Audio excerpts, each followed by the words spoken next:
Chamatkar Sandhu here in Stockholm, Sweden, inside the Tele2 arena, sitting alongside Andreas Michael, the head coach and owner of the Allstar Training Camp.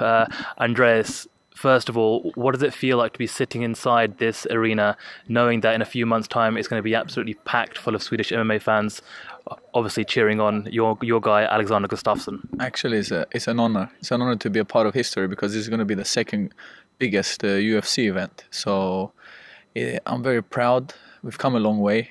We worked very, very hard so many years, and to be sitting here after so many years, we couldn't even imagine that we'd be headlining in a stadium with 30,000 in our own backyard. Let's talk about Anthony Johnson. Yeah.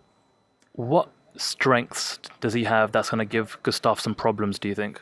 Well, he's just a strong dude. He's a strong guy.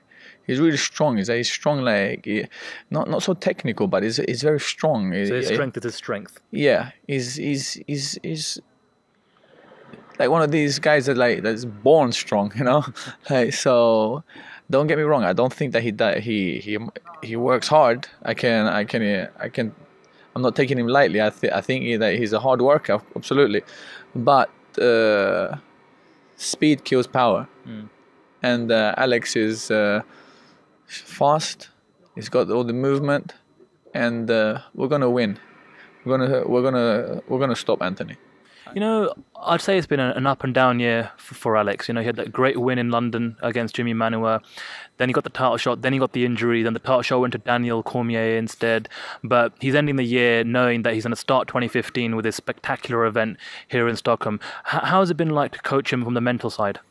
Well, it's been quite difficult for all of us when with all these injuries and missing that title shot.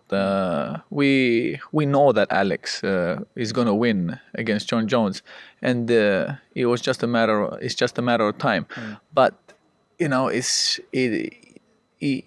frustrating on him. And as a coach, my job is to help him through these hard times, because it's human and accidents happen and injuries happen, and we just got to deal with it. And now we've got this in front of us, which is a great test. He's a force to be reckoned with, Anthony, and we're not taking him lightly. When we win this one, hopefully Jones wins his fight as well, and then we get the ball rolling again, so we can fight for the title and win it. Well, should he win, he'll retain, I suppose, his number one contender status that he's had for this past year, and he'll get that title shot. But before this fight takes place, that light heavyweight title fight between Jones and Cormier does take place. I'm curious to find out your perspective on that matchup, and how do you think that fight will go and who will win? Well, I think that Cormier is a wrestler, so if you stuff his takedowns, he'll break mentally. That's my opinion on that. So if you neutralize the strongest part of his game plan, then he'll stop driving for the takedowns, and Jones will start slowly pick him apart, and that's what I think will happen. Jones will slowly pick Cormier apart, and maybe even finish him late. Okay. Jones is too tricky, and too what can I say? Is too he finds a way to solve difficult problems. That's why he's a champion, because he finds a way to perform under pressure. And I might be against him when we're fighting him, but I respect him he's a great champion, because he always solves he always hires his level. If we had won the last round, then we would have beat him decisively. Right. So instead, the champion that he is, he sensed he sensed an urgency, and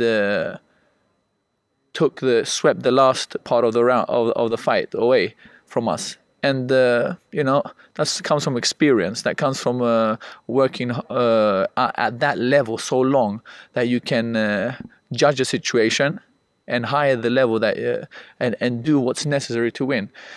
And we're getting there. We gave him a run for his money, didn't we? Yeah. You did. Yeah, so- It's interesting. I spoke to Henry Hoof just a short while ago. Obviously, he's the head striking coach at the Black Zillion camp, and he told me that he feels Gustafsson's a tougher an opponent for Johnson than Jones is. So that must be a great compliment to hear something like that from another coach. Wow, thank you. That's a compliment, absolutely. Well, I think that he's a fantastic coach. I think he's had a lot of great fighters, and that compliment coming from him is a compliment directed to me as well. I take it, you know. Mm-hmm. So I thank him for that, and I think that I think the same as well. Absolutely, I think that Alex is a tough opponent for anyone, and Jones as well. It's very hard to train for guys like Alex and Jones because you can imagine how you're going to get sparring for that. Yeah. I can get sparring for a lot of these light heavyweights. They're very slow. They're very like heavy-handed and very slow. They're not so mobile. So it's pretty hard to find somebody that's like nimble and has angles and moves and is in and out. That's good at like he's either a striker or a wrestler. But Alex is an MMA fighter. Well, you keep him healthy because on January 24th he will be fighting, hopefully, Yeah, he will. in this arena. Best of luck in training camp, Thank and you. we'll see you fight week. Thank you very much. Thanks. Thank you.